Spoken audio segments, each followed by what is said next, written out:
O thou kind Father, God, gladden our hearts through the fragrance of thy love. Brighten our ears through the light of thy guidance. Delight our ears with the melody of thy word, and shelter us in the stronghold of thy providence. Thou art the mighty and powerful, thou art the forgiving, and thou art the one who overlooketh the shortcomings of all mankind.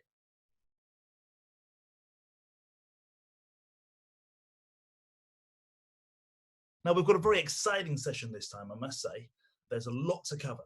The things that we had covered in the previous session, we were looking at His Holiness the Bab, and there were a whole bunch of things that he was called, which I'm going to try and run through. We know that the Bab wasn't just someone who brought in his own revelation. He was the harbinger of someone much greater than himself, Allah, as we're fully aware. He was known as the Morn of Truth, the most great light, the first sustaining pillar of the primal word, the mystic fane. He was also known as the flame of supernal light that glowed upon Sinai. So there's all these different things. He was known as Zikrullah as well, the remembrance of God. Such are these titles. And he ushered in the consummation of basically all revelations. It's amazing what he brought in, this change in cycles that he's bringing about. We know that by the Shias, he was the expected Ghaim, he was the Mehdi for the Sunnis, he was the return of John the Baptist for the Christians, the Ushidar Ma for the Zoroastrians, Elijah for the Jews. So he's fulfilling all these different roles, all these different prophecies that were put forth basically about who would return, that someone would return. He has the title, the perfection of Moses, the patience of Job, and the first trumpet blast. And he basically crystallizes all of these things, and he brings these things in, something that we know was, as I said, time and time again, was prophesied in all these different faiths, that this era, this age would take place. We then went on to study chapter 5. Now, chapter 5 is all about the attempted assassination on the life of the Shah, which brought untold misery. The Babis were already in a tough position. You have to remember, by the time, and we're talking mid-1852 here, His Holiness the Bab had already been martyred.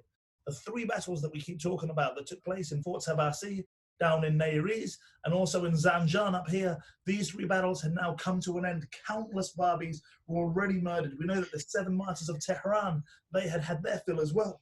Horrible, horrible things. Then is this attempt on the life of the Shah, an absolutely ridiculous idea that was perhaps conceived in the house of Azim. We're not entirely too sure, but we do know someone who was working in a confectionery shop. That's right. He managed to put this plan together alongside his friend. So we have Sadegh Tabrizi, he's confectionery boy, and we have Fatullah Ghami.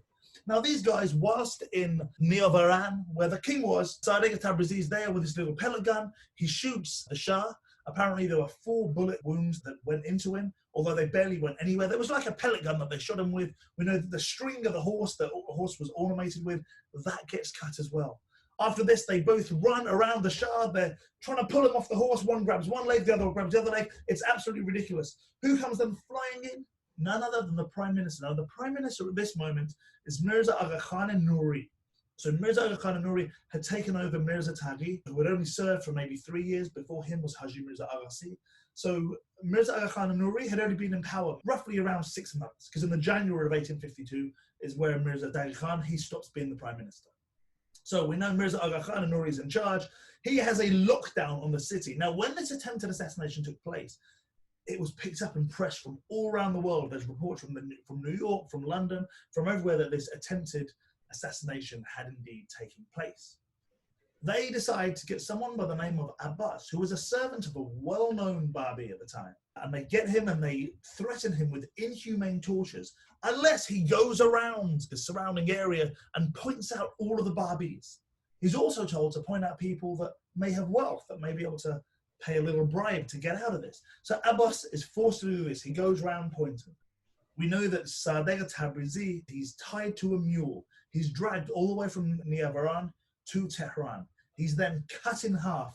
He's then put up in the city center for people to see, for people to come and see. And this is what they're saying. Look, if you're a Babi, this is what's going to happen. His accomplice, Fatullah Ghami, he had molten lead poured down his throat, hot red pincers that were put on him, and limb-rendering screws. How did the others die? We have horrendous stories We know that a lot of the other Barbies, they had their eyes gouged out. They were cut in two. Some were strangled. They were tied to cannons and had a cannonball blown through them. Some of them had horses' hooves put on their feet. It was absolutely horrendous. Others were stoned. There were reports of women who are running through the streets and they have holes cut inside them with candles inside, and the candles are burning. And these women are singing, "Verily we come from God, verily we'll go back to God." We know some of the children were even murdered. They were killed, they were martyred. Then the bodies were thrown underneath their parents. And it says that the parents would proudly walk on top of their children, being that this is the sacrifice that they had given. Very moving scenes that we deal with. We then look at the report of the Austrian Captain von Goemons, who writes in his book, The Soldatenfreund, all the atrocities that happen. And he goes into some great detail, and he even says, by God, I'm not exaggerating a single detail. He is so horrified by what he sees. He resigns. He writes this letter back to Austria resigning, and he says, here are some of the reasons. The tortures that are taking place. Some of the Barbies have their ears chopped off, and they are forced to eat their ears without any sauce, he comments. Some of them have their skulls crushed by hammers. Others have their teeth ripped out of their mouths. Again, others have holes put inside them with the candles. So disgusting that we even have this French philosopher, Ernest Renan, who in his book, Les Apôtres, which is the Apostles, is what it translates to in English, he writes that a day perhaps unparalleled in the history of the world has never taken place. So gruesome, so disgusting these things are. The Barbies are now being set upon. Left, right, and centre, they have a reason, they have an excuse, and it's this martyrdom, this attempted assassination on the life of the Shah that's being blamed. We know that Tahirih, also who was in Ghazvin at the time, Tahirih is from Ghazvin, she starts getting involved in all sorts of problems. Her troubles get much, much worse. She at one time was in house arrest, but things start getting crazy for Tahirih. You may ask yourself, where is Mirza Yahya, who was the supposed leader of the Babiyya at this point? Well, Mirza Yahya decides, I know, I'm going to go to Rasht, and I'm going to pretend to be a dervish, and I'm just going to whirl around all day long, and no one's going to see me. Baha'u'llah, however, it's a very, very different story. So Nabil goes through and recaps some of the things that it was Baha'u'llah who first found the faith of the Bab in Tehran. Remember, when Mullah Hussein goes from all the way down from Shiraz up to Tehran, meets Mullah Mu'alim, gives him the scroll, says, give it to Baha'u'llah. Baha'u'llah at that point is on board. Baha'u'llah had managed to set the whole of Mazandaran alight. That in Noor, in Takrur, wherever he went, Baha'u'llah was loved by many. Absolutely amazing. We know that the Bab, His Holiness the Bab, when he had the news that Baha'u'llah had accepted his faith, remember, Mullah Hussein, who was in Mashhad, sends a letter by way of Yazd that gets down to Qudus and to the Bab. We know that when they understand, they get this, they comment about how exceedingly marvelous is it, that which has happened between the months of Jamadi and Rajab, these months that are a couple of months apart. And we realize that this refers to none other than the acceptance of the faith by Baha'u'llah.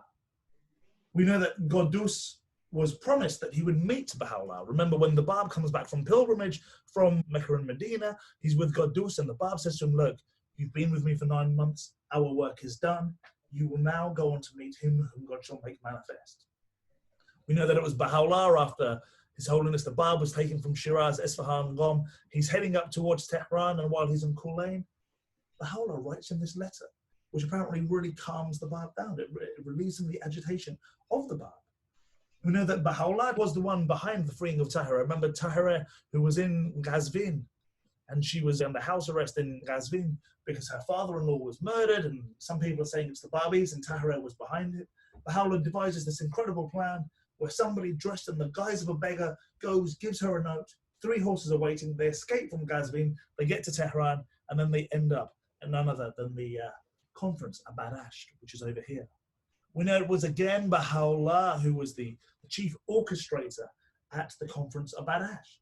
We know here Baha'u'llah gives people new names. We know that Baha'u'llah, after the conference Abad Asht, they moved to Ni'allah, and because Tahirih had taken a veil off, some of the Babis start thinking, oh, chastity isn't a thing. And they're in this village in Ni'allah, and some of the Babis commit some questionable acts The people of Naila start trying to stone Baha'u'llah. Baha'u'llah protects Qudus, protects Taharet, goes away with Taharet. Again, he's at the forefront trying to calm the agitations. The king at the time, Muhammad Shah, basically calls for Baha'u'llah to be taken to Tehran, and his death warrant is effectively signed. Muhammad Shah, however, passes away 3 days after, and then this death warrant is annulled. There are incredible things that take place where Baha'u'llah is at the forefront and he's really standing up tall. Again, the supposed leader of the Babis was Mirza Yahya, Baha'u'llah's half-brother, but he is spinning around in Rasht, hiding with his little kashkul, his little begging bowl. And this is what the Guardian wants us to focus on, how when things have got so dire, countless, horrendous, horrific things are taking place, it is Baha'u'llah who's at the forefront, who's holding that fort. Mr. Simon Batchelor's there, perhaps, if he would care to kick us off. Sure. Yeah. Can you hear me? Yeah, I'm using a something different today. Mr. Simon Batchelor there? Simon? Yes. Hold on, Dave. I'm joking. I can hear you. Just doing a little test, yes. It was to his counsels and exhortations, if you wouldn't mind, Simon.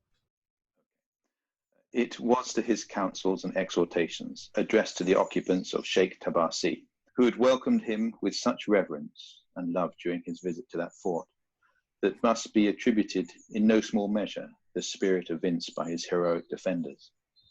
While it was to his explicit instructions that they owed the miraculous release of Qudus and his consequent association with them in the stirring exploits that have immortalized the Mazandaran upheaval, it was for the sake of those same defenders whom he had intended to join that he suffered his second imprisonment, this time in the Masjid of Amul, to which he was led, amidst the tumult raised by no less than 4,000 spectators, for their sake that he was bastinadoed in the Namazkhaneh of the Mujtahid of that town until his feet bled, and later confined in the private residence of its governor, for their sake that he was bitterly denounced by the leading mullah, and insulted by the mob who, besieging the governor's residence, pelted him with stones and hurled in his face the foulest invectives.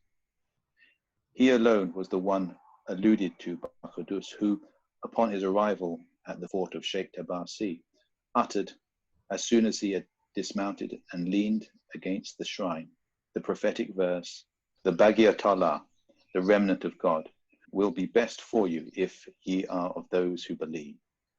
He alone was the object of that prodigious eulogy, that masterly interpretation of the Sad of Samad, penned in part in that same fort by that same youthful hero, under the most distressing circumstances and equivalent in dimensions to 6 times the volume of the Quran. It was to the date of his impending revelation that the Lawhi Hurafat, revealed in Sharik by the Bab, in honor of Dayan, abstrusely alluded, and in which the mystery of the Mustagha was unraveled. It was to the attainment of his presence that the attention of another disciple, Mullah Baqir, one of the Letters of the Living, was expressly directed by none other than the Bab himself.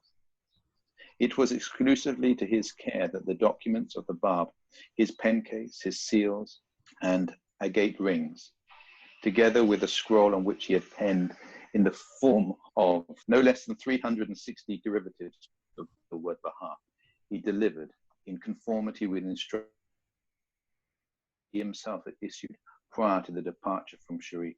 Sorry, Simon. It was solely due to his initiative and in strict... Simon, sorry, we lost you in conformity. Fort Sheikh Tabasi is basically taking place up here. Now, if you remember from the Dawnbreakers at all, when they are in the fort of Sheikh Tabasi, they are there and they're told by Baha'u'llah to go and enlist the help of Qudus. Now, Qudus was under kind of house arrest in Sari, and they're asked to go and release him. And Baha'u'llah says, look, you need to go and release him, and he will sure enough be released. So they get that, and they get the support of Qudus. So important was it to have both Mullah Hussein in Fort Sheikh Tabasi and Qudus. So we then hear about Baha'u'llah's attempts to go back to the fort of Sheikh Tabasi. We know Baha'u'llah had been once, and while he was there, he lent his assistance, and he actually made lots of comments about the fort of Sheikh Tabasi, this fort that they had built, and he suggested they reinforce certain bits. So almost like an architect went there and said, look, change this, change that, blah, blah, blah. Baha'u'llah had done that. Baha'u'llah was then asked to go back to Fort Sheikh Tabasi, And he agreed to do this. As they're going up there, he was told by Haji Mirza Jania Kashani, my great-great-granddad, to let's just stay here for a while and it will be okay. Baha'u'llah was saying, well, no, I think we should keep moving on. However, my great-great-granddad seemed to be quite persuasive. Baha'u'llah stayed, and as a result, they were arrested. Now, when they were arrested, they were taken to Amur, and they were taken to Amur, this town over here, and in the Namaz Khoneh, the place where you pray, in front of the Mujtahid, he was basically bastinadoed. His feet were whipped and beaten until he bled. And this apparently was watched by 4,000 people. So Baha'u'llah took the suffering, and when they said to him, who's everyone else? Baha'u'llah said, no, I'm the one in charge, and he was the one at the front who said, it's absolutely me, I'm the one you need to attack. So we took that punishment. Meanwhile, my great-great-granddad just hid in the background. Good work. Anyway, so we know that this takes place. After this, he's then moved and he's told to go to the house of the governor in Amur. While he's there, mobs come outside and they start besieging the house and they start throwing stones and all sorts of things happen. So again, Baha'u'llah putting himself at the center. It then talks about Qaddus, who whilst in the fort of Sheikh Tabarsi, reveals this commentary on the Sad of Samad, so the Sad being the first letter of Samad. And this apparently, according to God Passers-by, is 6 times the length of the Quran.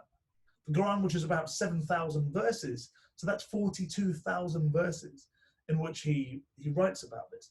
And it's basically a eulogy to Baha'u'llah, this praise that Qaddus is writing to Baha'u'llah. And Qaddus would be in the fort and he'd start revealing to people and saying to people, look, he'd start reading out passages and people would be blown away. In the meanwhile, cannonballs would become flying over into the forts as they're being attacked. And there's this one scene in the Dawnbreakers where it says Qaddus sees the cannonball hit the ground and he just walks past and he rolls his foot over it, just like it's a football. And he says to everyone there, if you truly believe, if you really have faith, if you have certitude, you cannot in any way be harmed. We then know that in the Lohe Hurafat, when the Bab is in prison in Chehreg, he talks about this, the mystery of the Mustaghar. So he writes about this and he starts talking about the power of this. Now, what is Mustaghar? So let's try and break this down. And this again takes us back into the Abjad system, the thing that I keep referring to, A is 1, B is 2, so on and so forth. Now, when you look at what Mustaghas mean, it's the one whom you call in times of real extreme difficulty. This is what the Mustaghas is. Now, the value for this is the greatest, biggest value of Abjad that you'll have when it comes to one of the names of the Lord. The value of it is 2001. To give you an understanding, the word Rab, which means Lord, is 202. So it's the greatest number. It's the biggest thing. So you think, what is this 2001? And he's making in this Hurafat, the Bible is making reference, and he does this in the Bayan as well. He makes reference as to when Baha'u'llah will come. So some people take this to mean 2001 years. So it seems that Sahaba Azal, Mirza Yahya, people start thinking, well, look, Baha'u'llah's not going to come for a long time, so you know what? Let's just do what we want. However, if they carried on reading, they'll see that the Bab also mentions Allahumma, and Allahumma mean words to the effect of, oh God, come to my aid. Now, the abjad value of Allahumma is 106. And I know we're doing maths again, and it's not everyone's favorite subject. He then goes on to say, you need to divide Mustaghas by Allahumma, which seems a little bit crazy. And it says, then you will have the years of the coming of Baha'u'llah. So if we were to divide Mustaghas, which is 2001, by Allahumma, which is 106, it comes to 19.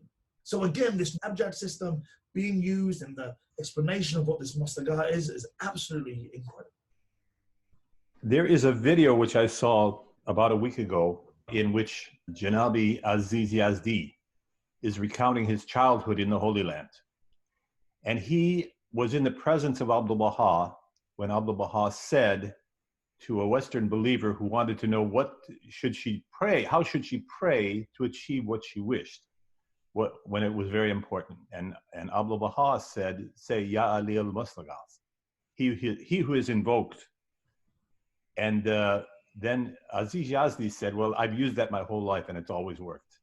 He said that one night he heard Abdul Baha in a time, I think, that he was trying to acquire the property for the Shrine of the Bab. I'm not sure what the occasion was, but he heard Abdu'l-Baha all night long saying that phrase, Ya Ali al-Mustafa. Absolutely.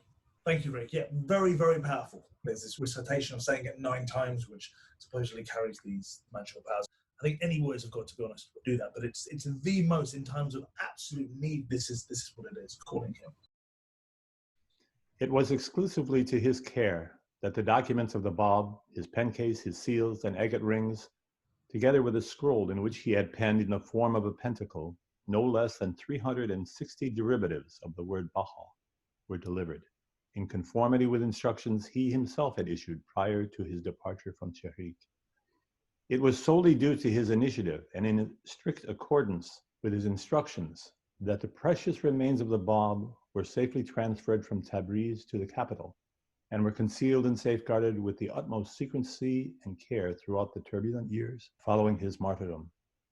And finally, it was he who, in the days preceding the attempt on the life of the Shah, had been instrumental while sojourning in Karbala in spreading with that same enthusiasm and ability that had distinguished his earlier exertions in Mazandaran the teachings of his departed leader, in safeguarding the interests of his faith, in reviving the zeal of its grief-stricken followers, and in organizing the forces of its scattered and bewildered adherents.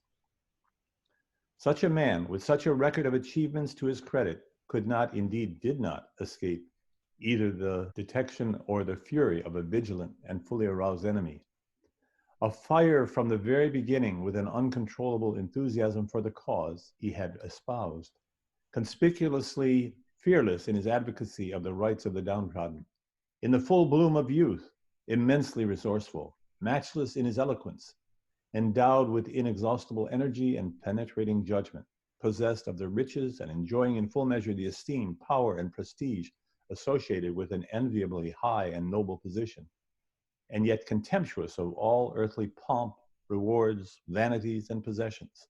Closely associated on the one hand through his regular correspondence with the author of the faith he had risen to a champion, and intimately acquainted on the other with the hopes and fears, the plans and activities of its leading exponents, at one time advancing openly and assuming a position of acknowledged leadership in the forefront of the forces struggling for that faith's emancipation, at another deliberately drawing back with consummate discretion in order to remedy with greater efficacy an awkward or dangerous situation, at all times vigilant, ready, and indefatigable in his exertions to preserve the integrity of that faith, to resolve its problems, to plead its cause, to galvanize its followers, and to confound its antagonists. Baha'u'llah, at this supremely critical hour in its fortunes, was at last stepping into the very center of the stage so tragically vacated by the Bab, a stage on which he was destined for no less a period than 40 years to play a part unapproached in its majesty, pathos, and splendor by any of the great founders of the world's historic religions.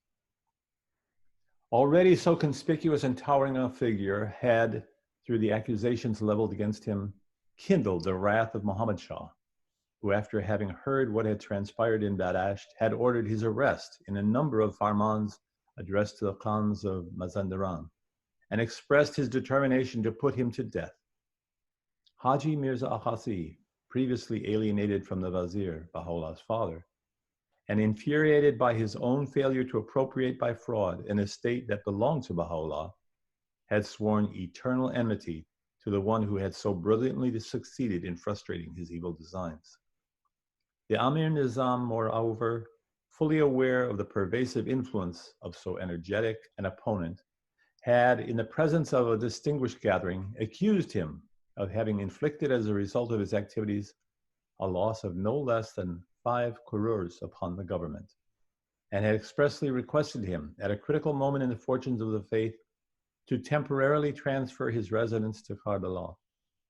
Mirza Agha Khan-i-Nuri, who succeeded the Amir Nizam, had endeavored at the very outset of his ministry to effect a reconciliation between his government and the one whom he regarded as the most resourceful of the Bab's disciples. Little wonder that when later an act of such gravity and temerity was committed, a suspicion as dire as it was unfounded should at once have crept into the minds of the Shah, his government, his court, and his people against Baha'u'llah. Foremost amongst them was the mother of the youthful sovereign, who, inflamed with anger, was openly denouncing him as the would-be murderer of her son.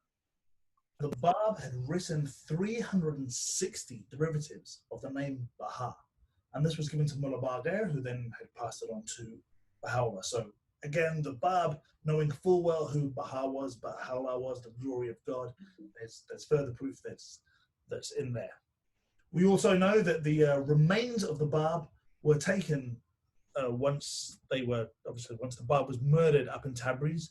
We know it was Baha'u'llah who had insisted that they'd come to Tehran, and then from Tehran they were hidden from pillar to post until many years later, as we know in this book, Journey to a Mountain, which I've recommended by Michael V. Day, that this really details the goings on of what happens to the body of the Bab. So Baha'u'llah initiated that whole movement, Abdul Baha then takes over that. We also hear that Baha'u'llah had gone to Karbala. Now, why had Baha'u'llah gone to Karbala? If you remember, His Holiness the Bab had said that once he goes on pilgrimage and he comes back, he will then be coming to Karbala. This is what has been said by him. And he said, by way of Kufa, I will go to Karbala. However, when he came back, the governor, Hussein Khan, the alcoholic, the womanizer, had basically pulled in Quddus and Mullah Sadegh, whose beards were burnt and they were dragged by halters.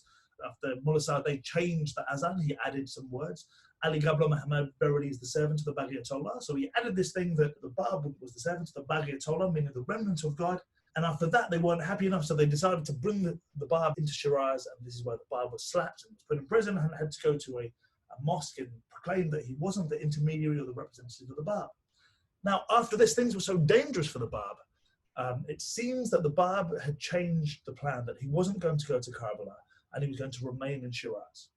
So and this can be explained by this concept of Bada, where God can change his mind. And what was interesting is he then said to people, instead of going to Karbala, please make your way to Isfahan. And then from Isfahan, people would come down to see him when it was safe to do so. There were a lot of people who were angry, actually, in Karbala, who said, what kind of a prophet is this? If he can just change his mind, is this a messenger of God? Then this is impossible. No way. And some of these people, Javed Baraghani being one of them, he basically was just this guy who would swear all the time. And we know in Karbala was Abdul Baha's to-be father-in-law, Ali al-Nahri. And there are these accounts that we have in the Dawn Breakers of 6 people basically coming over to Isfahan. And Javed Baraghani eventually, alongside with 2 of his friends, when they meet the Bab, they cause all sorts of problems and they're kicked out of Shiraz. They then go and join one of the antichrists of the Bab revelation. So a lot of negativity had taken place in Karbala. So this is why, again, Baha'u'llah, who was up here in Tehran and between Tehran and Mazandaran, he decides to travel all the way to Karbala and essentially smooth things over. He was making sure that everyone was okay, was expounding upon things, and the rest of it. Baha'u'llah had many people against him. We know that he had Muhammad Shah, as I mentioned, who was against him. After the conference of Badasht and what had transpired there, Muhammad Shah basically had summoned him to death, but he then died himself. We know that Haji Mirza Agassi, the prime minister, he also had some run-ins with Baha'u'llah. When he was in Taqur at his father's place, we know that the prime minister had asked Baha'u'llah to acquire some land for him and just take this land off the poor people. Baha'u'llah said, no, you have to ask the poor people if they want to send their land. The prime minister then fraudulently gets the land. Lo and behold, Baha'u'llah intervenes, sells his land to the sister of the king, and then all of a sudden it stays with the sister of the king. Haji Mirza Agassi was very, very much against Baha'u'llah. The new prime minister who stepped in, return of the Mak, Mirza Aga Khan Nouri, he's someone who comes in and he tries to smooth things between Baha'u'llah's family and what's going on. And he even tries offering Baha'u'llah a job, and he says, look, Baha'u'llah, you're very good, you're wasted as this nice guy. Why don't you come and work for the king and for the government? Baha'u'llah very kindly and politely refused to do this. I think that's where we got up to with where Rick had read. Here it talks about the mother of the Shah was openly denouncing him as the would-be murderer of her son. So we know once the attempt on the life of the Shah takes place, the mother is absolutely convinced it's Baha'u'llah behind it. I have a question about what is obviously some form of a currency. They said they owed kururs. Yeah, kurur is an amount. It can refer to an amount of land or amount of money. So he's saying that that it cost him 5 kururs, which could be 5 billion, depending on what you're talking about. So saying basically his actions had caused the government a lot of financial issues, basically. So Haji Mirza Agassi is saying to Baha'u'llah, you cost the government 5 crores. The Guardian chooses to stick to this word, kurur. Baha'u'llah, when that attempt had been made on the life of the sovereign, was in Lavasan, the guest of the Grand Vizier, and was staying in the village of Afchi when the momentous news reached him. Refusing to heed the advice of the Grand Vizier's brother, Jafar Goli Khan, who was acting as his host, to remain for a time concealed in that neighbourhood, and dispensing with the good offices of the messenger specially dispatched to ensure his safety, he rode forth the following morning with cool intrepidity to the headquarters of the imperial army, which was then stationed in Niavaran in the Shimiran district. In the village of Zarkandeh, he was met by and conducted to the home of his brother-in-law, Mirza Majid, who at that time was acting as secretary to the Russian minister, Prince Dolgoruki, and whose house adjoined that of his superior. Apprised of Baha'u'llah's arrival, the attendants of the Haji-bu Dawleh, Haji Ali Khan, straightway informed their master, who in turn brought the matter to the attention of his sovereign. The Shah, greatly amazed, dispatched his trusted officers to the legation, demanding that the accused be forthwith delivered into his hands. Refusing to comply with the wishes of the royal envoys, the Russian minister requested Baha'u'llah to proceed to the home of the Grand Vizier, to whom he formally communicated his wish that the safety of the trust the Russian government was delivering into his keeping should be ensured. This purpose, however, was not achieved because of the Grand Vizier's apprehension that he might forfeit his position if he extended to the accused the protection demanded for him. Delivered into the hands of his enemies, this much feared, bitterly arraigned, and illustrious exponent of a perpetually hounded faith was now made to taste of the cup which he who had been its recognized leader had drained to the dregs. From Niavaran, he was conducted on foot and in chains, with bared head and bared feet. Exposed to the fierce rays of the midsummer sun to the Siachal of Tehran. On the way, he several times was stripped of his outer garments, was overwhelmed with ridicule and pelted with stones. As to the subterranean dungeon into which he was thrown, and which originally had served as a reservoir of water for one of the public baths of the capital, let his own words, recorded in his epistle to the son of the wolf, bear testimony to the ordeal which he endured in that pestilential hole. We were consigned for 4 months to a place foul beyond comparison. Upon our arrival, we were first conducted along a pitch-black corridor, from whence we descended 3 steep flights of stairs to the place of confinement assigned to us. The dungeon was wrapped in thick darkness, and our fellow prisoners numbered nearly 150 souls, thieves, assassins, and highwaymen. Though crowded, it had no other outlet than the passage by which we entered. No pen can depict that place, nor any tongue describe its loathsome smell. Most of those men had neither clothes nor bedding to lie on. God alone knoweth what befell us in that most foul-smelling and gloomy place. Baha'u'llah's feet were placed in stocks, and around his neck were fastened the Garar Guhar, chains of such galling weight that their mark remained imprinted upon his body all the days of his life. A heavy chain, Abdul-Baha himself has testified, was placed about his neck, by which he was chained to 5 other Babis. These fetters were locked together by strong, very heavy bolts and screws. His clothes were torn to pieces, also his headdress. In this terrible condition, he was kept for 4 months. For 3 days and 3 nights, he was denied all manner of food and drink. Sleep was impossible to him.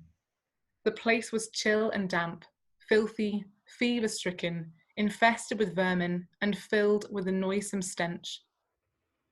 Animated by a relentless hatred, his enemies went even so far as to intercept and poison his food, in the hope of obtaining the favour of the mother of their sovereign, his most implacable foe, an attempt which, though it impaired his health for years to come, failed to achieve its purpose.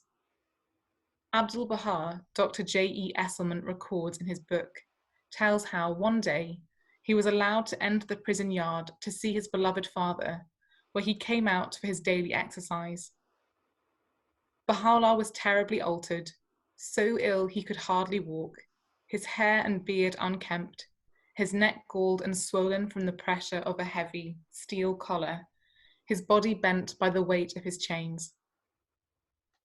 While Baha'u'llah was being so odiously and cruelly subjected to the trials and tribulations inseparable from those tumultuous days, another luminary of the faith, the valiant Tahirah, was swiftly succumbing to their devastating power. Her meteoric career, inaugurated in Karbala, culminating in Badasht, was now about to attain its final consummation in a martyrdom that may well rank as one of the most affecting episodes in the most turbulent period of Baha'i history. Whilst this takes place, this attempted assassination on the life of the Shah, Baha'u'llah is staying with Jafar Quli Khan. Now, Jafar Quli Khan is the brother of the Prime Minister. He's staying in his house. And Jafar Quli Khan basically says to him, look, if I were you, just go, just start to run because they're going to start accusing you. And Baha'u'llah says, well, absolutely not. I'm not going to do this.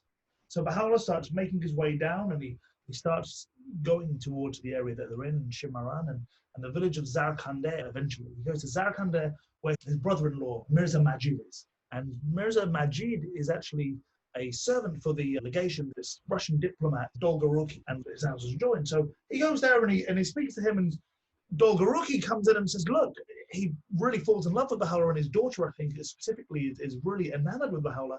And he says, you need to look after yourself. You need to be safe. Meanwhile, Muhammad Shah calls for Baha'u'llah and says, you need to come. You need to come to the capital, and punishments are going to take place.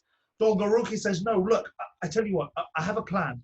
Let me arrange things so that you can go to Mirza Aga Khan Nouri's house, so the Prime Minister's house. So he says, I want you to go there. That's what I want. Don't go to the Shah.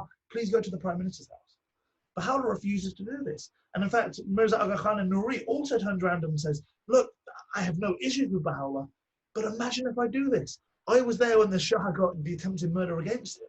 People are going to think that I'm involved. And of course, the mother of the Shah had gone absolutely crazy and was blaming Baha'u'llah as it was. And Mirza Aga Khan Nouri, the Prime Minister, says, look, if I let Baha'u'llah stay, I am going to be implicated as well. So this isn't going to happen. Now, the Russian delegation, Dolgoruki, is doing everything he can. He's saying to the Prime Minister, he says, look, we will be accountable for Baha'u'llah. Such is his love for Baha'u'llah. Baha'u'llah is then taken from Nia Varan, and he's made to march. I think it's 5.5 hours. When I looked on Google how long it would take roughly. The walk was 5.5 hours in blistering heat. And while he's there, they take his turban off him, they take his shoes off him, and they start taking his clothes off him. And he's there with these sore feet, and he's put into what's known as the Siar Chal, the Black Pit, this horrendous prison that used to be a water reservoir, who we hear about the conditions. Now, Baha'u'llah's going to spend 4 months in this prison. For the first 3 days and nights, he has no food, he's given nothing. He describes it as this filthy, damp place, this horrible place with pests coming through, with vermin, with cockroaches, all sorts of stuff. Some of his enemies, in fact, go as far as trying to poison him. Baha'u'llah talks in the Epistle on the Son of the Wolf. He really gives a good explanation and description of this prison. And he says he was there with 150 other highwaymen, thieves, robbers. Terrible condition. Then we hear a little bit more from other accounts about how there's these Duragahar chains that are around the neck of Baha'u'llah, these 50 kilograms per chain that would basically bring the prisoners down. 5 of them are put together. Abdu'l-Baha's account, according to Esselmont, where he goes to see his father in the exercise courtyard, and he sees Baha'u'llah disheveled, bent over. The conditions were horrendous. People will not survive these conditions. It was very strange to survive these conditions.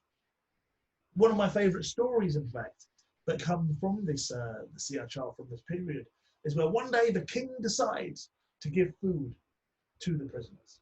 He decides to give chela kebab. If you know any Iranians, I strongly suggest you have chela kebab. If you don't, I still strongly suggest you have chela kebab. He basically brings down chela kebab, this feast for the prisoners. And it's given to Baha'u'llah.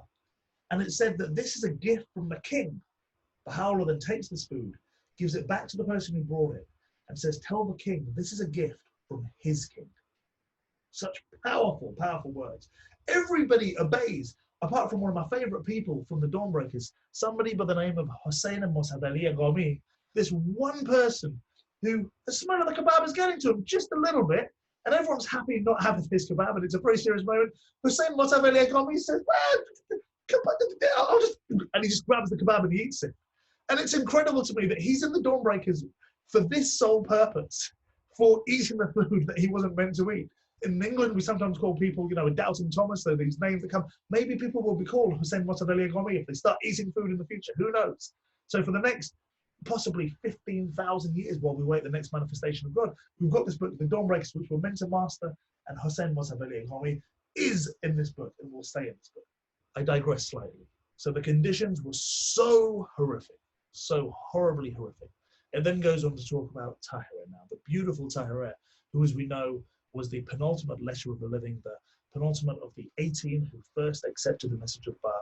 And she, in a vision, basically sees the Bab and gives a letter to a brother-in-law to go down and give to the Bab and accept. So, hey, a phenomenal, phenomenal character. Tahirih, who's described in the Bab's writings as someone who possesses all the qualities of the other 17 letters of the living. So high is her station. Do you know the poison that Baha'u'llah received in the Siyar Chal? Is that the same poison that afterwards had a lasting effect on his handwriting? I believe that poison is predominantly from his half-brother Mirza Yahya. Oh, sorry. Thank you very much. But this poison, I think it does say it does have an effect. A scion of the highly reputed family of Haji Mullah Saleh Baragani, whose members occupied an enviable position in the Persian ecclesiastical hierarchy, the namesake of the illustrious Fatima, designated as Zareen Taj, crown of gold, and Zakiyah, virtuous, by her family and kindred, born in the same year as Baha'u'llah, regarded from childhood by her fellow townsmen as a prodigy, alike in her intelligence and beauty, highly esteemed even by some of the most haughty and learned ulamas of her country, prior to her conversion, for the brilliancy and novelty of the views she propounded, acclaimed as Qurrata Aini, solace of my eyes, by her admiring teacher, Sayyid Kazim, entitled Tahirih, the Pure One, by the tongue of power and glory, and the only woman enrolled by the Bab as one of the letters of the living. She had, through a dream, referred to earlier in these pages, established her first contact with a faith which she continued to propagate to her last breath, and in its hour of greatest peril, with all the ardour of her unsubduable spirit. Undeterred by the vehement protests of her father, contemptuous of the anathemas of her uncle, unmoved by the earnest solicitations of her husband and her brothers, undaunted by the measures which, first in Karbala and subsequently in Baghdad, and later in Qazvin, the civil and ecclesiastical authorities had taken to curtail her activities, with eager energy she urged the Babi cause.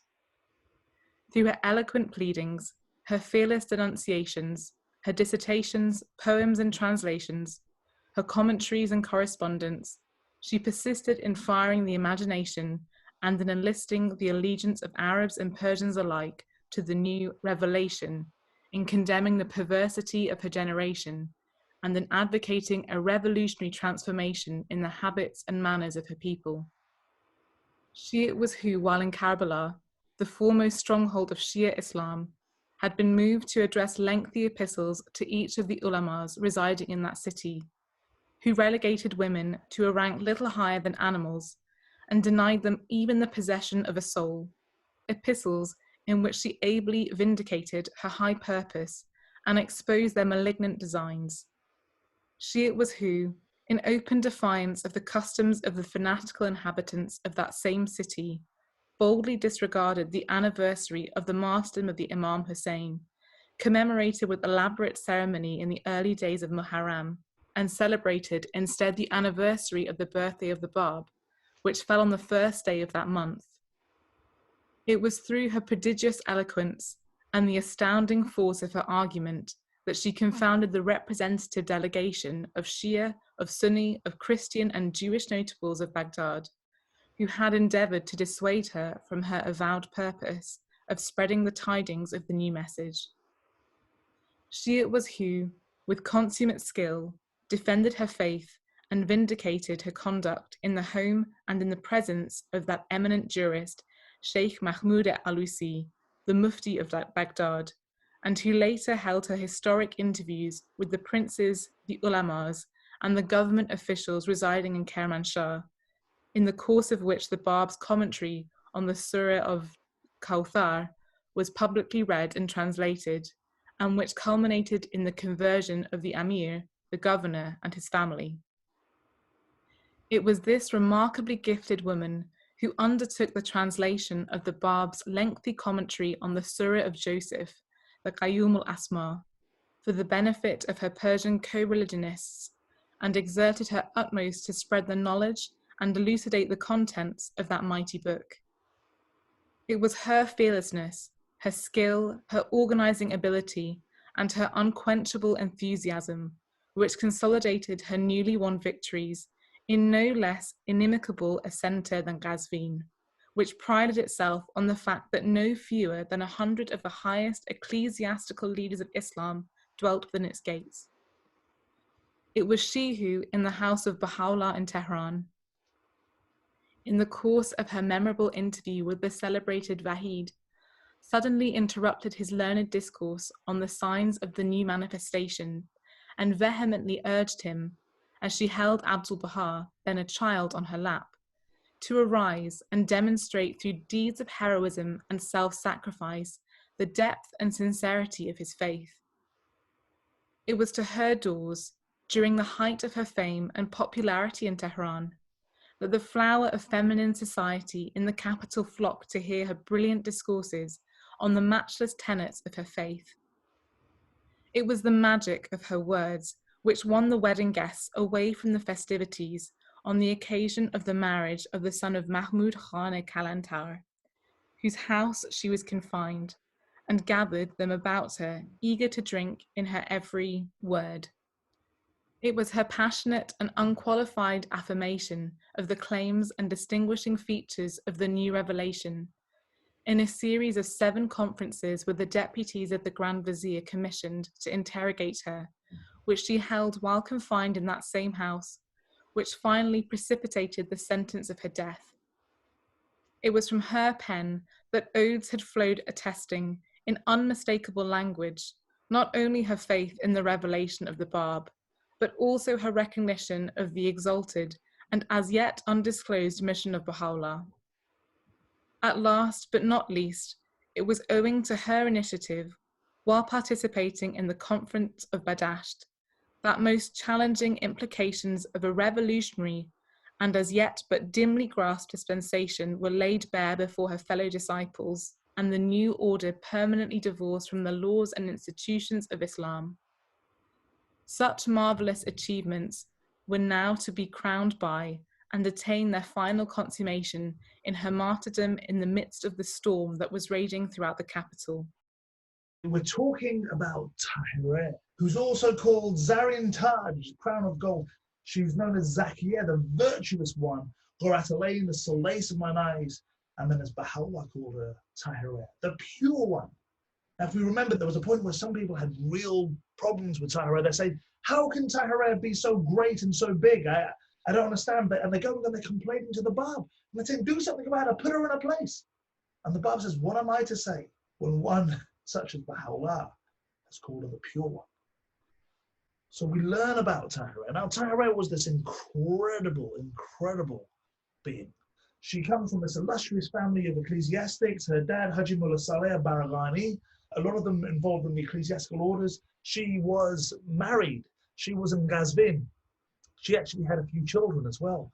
But from here, she hears about the teachings of Sheikh Ahmad and Sayyid Kazim, and she really wants to study and go. And I think we know Sheikh Ahmad had come to Qazvin when she was a child, but it was very unlikely she would have met Sheikh Ahmad then, incredibly unlikely. She was maybe 4 or 6 years old. She was born in the same year as His Holiness Baha'u'llah. It seems that she would have met Sayyid Kazim from all accounts. She goes to Karbala, she goes and she studies, she becomes actually best friends with the wife of Sayyid Kazim, who I think becomes a Babi, from my understanding, through Tahirih. Now, Tahirih was this incredible, fearless scholar who had, as much as possible, mastered Islam and was writing these odes and these phenomenal things. She was calling out people. She was writing epistles to people. Now, this was unusual for a woman to be doing this, especially a woman of her age.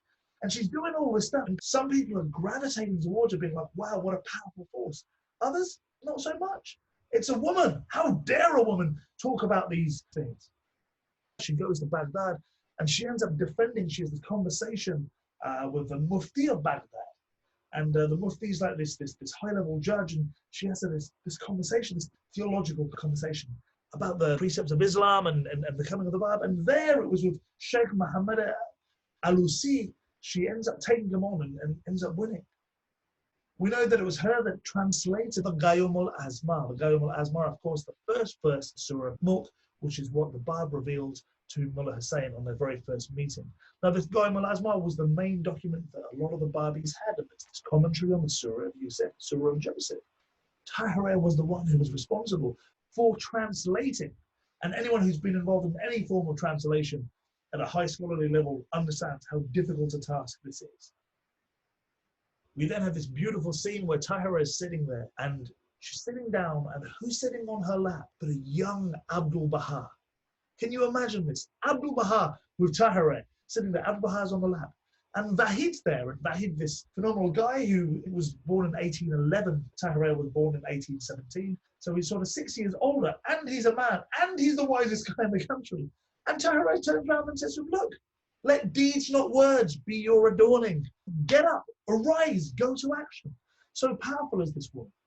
We then hear a little bit about Tahirih in the conference of Badash. Now, I probably don't need to expound too much upon this. What we know is Tahirih who came and she took her veil, something that could have had her murdered instantly.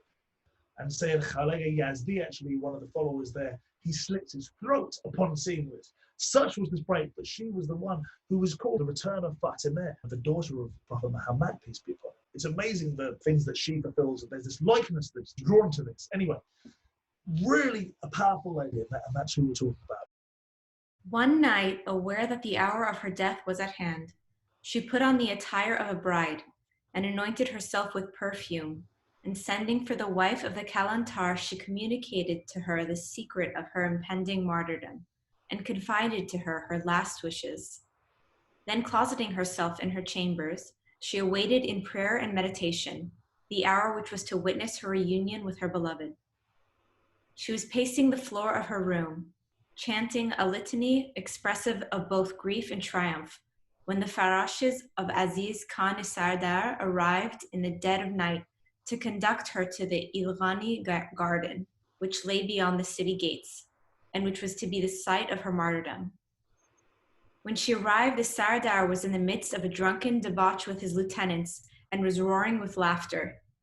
He ordered offhand that she be strangled at once and thrown into a pit.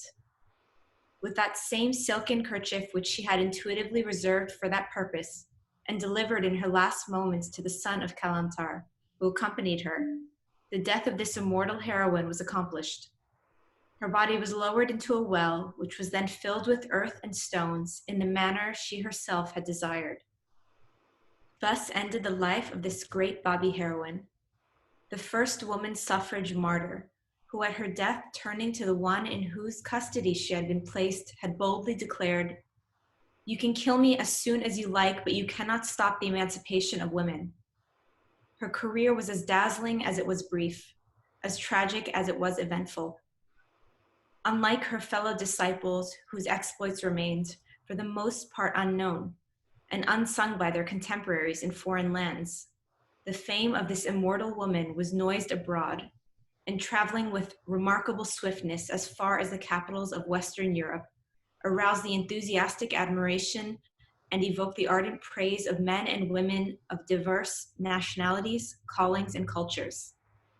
Little wonder that Abdul Baha should have joined her, named to those of Sarah, of Asiya, of the Virgin Mary, and of Fatima, who in the course of successive dispensations have towered by reason of their intrinsic merits and unique position above the rank and file of their sex. In eloquence, Abdul Baha himself has written, she was the calamity of the age, and in ratiocination, the trouble of the world. He moreover has described her as a brand of fire with the love of God, and a lamp aglow with the bounty of God. Indeed, the wondrous story of her life propagated itself as far and as fast as that of the Bab himself, the direct source of her inspiration. Prodige de science, mais aussi prodige de but, is the tribute paid her by a noted commentator on the life of the Bab and his disciples. The Persian Joan of Arc, the leader of emancipation for women of the Orient, who bore resemblance both to the medieval Heloise and the Neoplatonic Hypatia. Thus was she acclaimed by a noted playwright whom Sarah Bernhardt had specifically requested to write a dramatization version of her life. The heroism of the lovely but ill-fated poetess of Razvin Zarin Taj, Crown of Gold, testifies Lord Curzon of Kettleston, is one of the most affecting episodes in modern history. The appearance of such a woman as Ghayat al-Ain, wrote the well-known British Orientalist Professor E.G. Browne, is in any country and any age a rare phenomenon, but in such a country as Persia, it is a prodigy, nay, almost a miracle. Had the Babi religion no other claim to greatness, this were sufficient, that it produced a heroine like Ghayat al-Ain. The harvest sown in Islamic lands by Ghayat al-Ain significantly affirms the renowned English divine, Dr. T.K. Chain, in one of his books. Is now beginning to appear, this noble woman, has the credit of opening the catalogue of social reforms in Persia. Assuredly, one of the most striking and interesting manifestations of this religion is the reference to her by the noted French diplomat and brilliant writer Comte de Gobignon. In Razvin, he adds, she was held with every justification to be a prodigy. Many people, he moreover has written, who knew her and heard her at different periods of her life have invariably told me that when she spoke, one felt stirred to the depths of one's soul, was filled with admiration, and was moved to tears. No memory, writes Sir Valentine Chirol, is more deeply venerated or kindles greater enthusiasm than hers, and the influence which she wielded in her lifetime still inures to her sex. O Tahereh exclaims in his book on the Babis, the great author and poet of Turkey, Suleiman Nazim Bey, you are with 1,000 Nasir Din Shahs. The greatest ideal of womanhood has been Tahereh, is the tribute paid her by the mother of one of the presidents of Austria, Mrs. Mariana Hainisch. I shall try to do for the women of Austria what Tahereh gave her life to do for the women of Persia.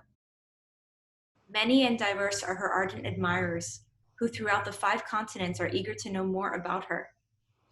Many are those whose conduct has been ennobled by her inspiring example, who have committed to memory her matchless odes, or set to music her poems, before whose eyes glows the vision of her indomitable spirit, in whose hearts is enshrined a love and admiration that time can never dim, and in whose souls burns the determination to tread as dauntlessly, and with that same fidelity, the path she chose for herself, and from which she never swerved from the moment of her conversion to the hour of her death. So beautiful and so touching. Firstly, we're going to deal with the martyrdom of Tahereh. And this story is one that moves me so much. If you remember Godus and Godus's martyrdom, what happens with that? What does Godus say? Godus says, when asked by his mum when he's going to get married, he says, I will be married in 3 years. And this marriage will take place in the square of Barfarouche, which today is known as Babu. 3 years on, we know that Godus is set upon, is hacked to pieces, is stabbed, his body is chopped into pieces and then thrown into a fire. He, in his wedding, is talking about his martyrdom, his joining the next world. That's what he refers to as his martyrdom. Now, Tahereh, who is under house arrest, she knows that she's going to be martyred. She says to the wife of the Kalantar, wife of the mayor, she said, look, I'm going to be martyred and I want to be left to pray by myself. And the wife of this Kalantar, she describes this. She says, I walk into the room and it's redolent with perfume. This beautiful perfume that's on. And what's Tahereh wearing? She's wearing this beautiful white dress. She's wearing a wedding dress, essentially. This is the love that she has. Again, this theme of this wedding is coming back. She then ends up saying, look, I have this box and a lady's going to come and take this, but I'm going to go. This is it. She says, I have one wish. I want your son to come actually with me and present this silk necklace, and that's how I wish to die. She's taken in her wedding dress after a few days of just praising the name of God and just being so in love with her perfume. And she's taken only to be greeted by Aziz Khan al-Sardar, who's the army general basically in charge. And they're in the Ilkhani garden, and that's where this martyrdom is going to take place. These guys are drunk out of their head. They're shouting, they're cheering, completely unaware of the beauty that's before them, bereft of discernment to see things with their own eyes. The neckerchief is given to them. They were just going to strangle her by hand. And then using this neckerchief wrapped around her neck, Fatima Barghani or Zarin Taj or Ghurat Alain or Zakiya or Tahira, the pure one, is then martyred. News of this spreads far and wide.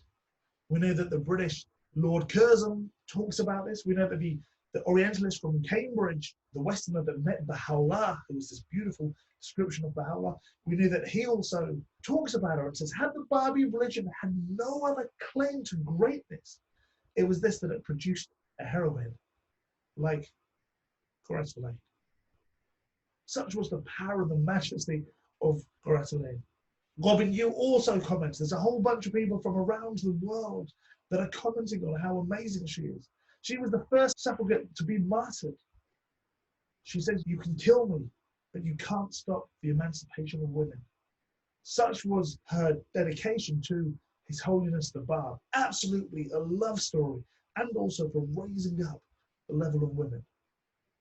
One of the most incredible souls who was then martyred. Remember these heroic, phenomenal souls who at any point could have turned away and could have not been martyred just by saying, hey, I'm not a believer. That's fine. No, I realize I'm into Scientology. No, I'm into football, whatever it is, anything but believing in Sayyid Ali Muhammad, because this is what would happen. You would be martyred. You'd be torn apart from your family. The tortures that we read about are horrific. These souls that we've been reading about, Tahira, who was there with us around now, buzzing around you right now, I imagine, and Godus and Mullah saying all these phenomenal souls. Let's please have some prayers. I adjure thee by thy might, O my God. Let no harm behest me in times of tests, and in moments of heedlessness, guide my steps aright through thine inspiration. Thou art God. Potent art thou to do what thou desirest. No one can withstand thy will or thwart thy purpose. The Bab.